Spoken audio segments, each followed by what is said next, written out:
Never let the truth get in the way of a good story. Don't believe me? Just have a look at some of the comments on New Hope's Facebook page or in the news about New Auckland Stage 3. There's good, there's bad, and then there's fantasy. So, to set the record straight, we spoke to the locals and debunked a stack of myths.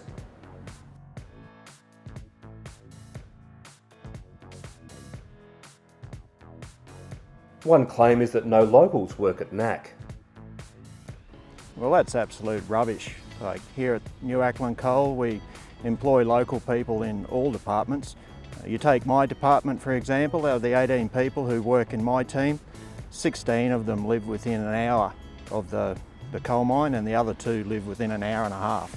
Well, I'm proof that that's a misleading statement. I've been a local Avokie for 15 years now and I've lived on the Darling Downs almost all my life. So I'm employed by New Auckland and it provides a great opportunity for me to live in my community that I love and work for a company that I love. Another common comment is that farming and mining cannot coexist. No, we proved that mining and farming can coexist. We've been here well before the mine started. We're still here. We haven't had a problem with the mine. There has been no issues between us. Mining and farming can work together. They in fact enhance one another, I think. I'm a perfect example of that. I do both. And you've only got to look at our rehab, how good it is. And we run cattle on that and a successful farming operation as well. So this is a great one. Someone complained the mine is so loud they couldn't have a conversation in their living room 10 kilometres away. I disagree with that. We've got stringent noise limits. At the moment with Stage 2, 40 dB is our night time limit and 35 for Stage 3.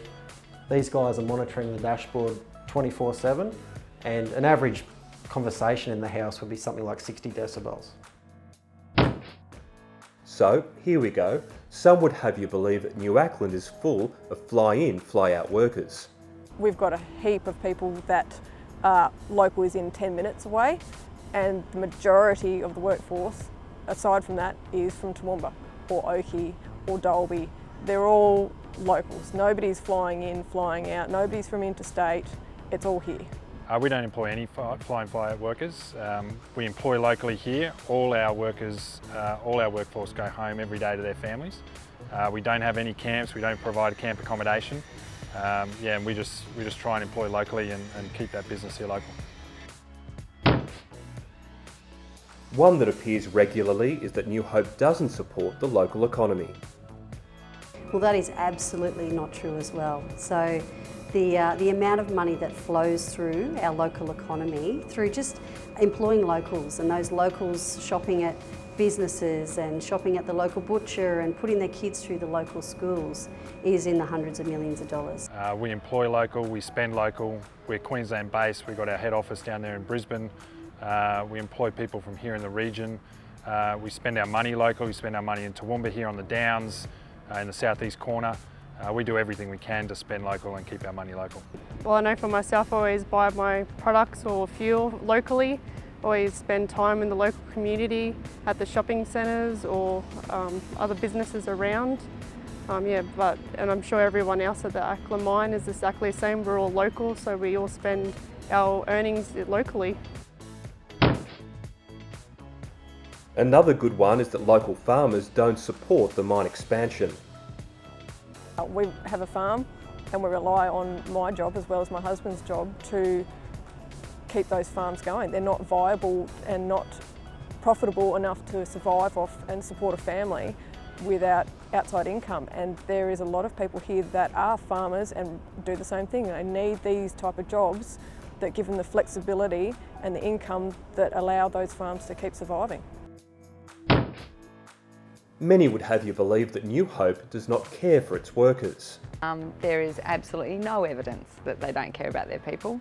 We have had a health and wellness program at Auckland, particularly for over 6 years, and through that there's been all sorts of education and awareness for their own health and for the health of their families. Well, I've literally just been hired as an on-site life coach to help the emotional well-being of all their employees. I don't bring any, generate any cash flow into the business, so my whole role is just to help the well-being of employees. I've never been in a workplace that's ever done that. Some of the comments suggest locals don't support the mine expansion. That's completely untrue. The amount of people that we have come into our community office and have conversations with us and tell us how much they love New Hope and New Auckland and how much they want this project to go ahead is overwhelming. We get so much support, so many people calling in to see us every day to tell us how much they want this mine. Another furphy is that New Auckland steals all the water from the farmers. We've sold a lot of cattle off this property recently, never had an issue with water, never lost water at all. So there's been no impact at all on our operation. Many would have you believe New Hope is also an awful corporate citizen. I would say New Hope are incredible corporate citizens. You know, they employ locals. They put money right throughout the local economy. They employ local contractors, you know, local electricians. They also support local charities, so they help the local football team, and there's so much that organisation actually gives to our community. Another far-fetched claim is that New Hope is planning to fully automate New Auckland Mine. I don't look like a robot last time I checked, and I'm still working here, and as far as I know, the mining with people is going to be around for a lot longer. Despite New Auckland's award-winning rehabilitation work, some would have you believe they don't care about the land.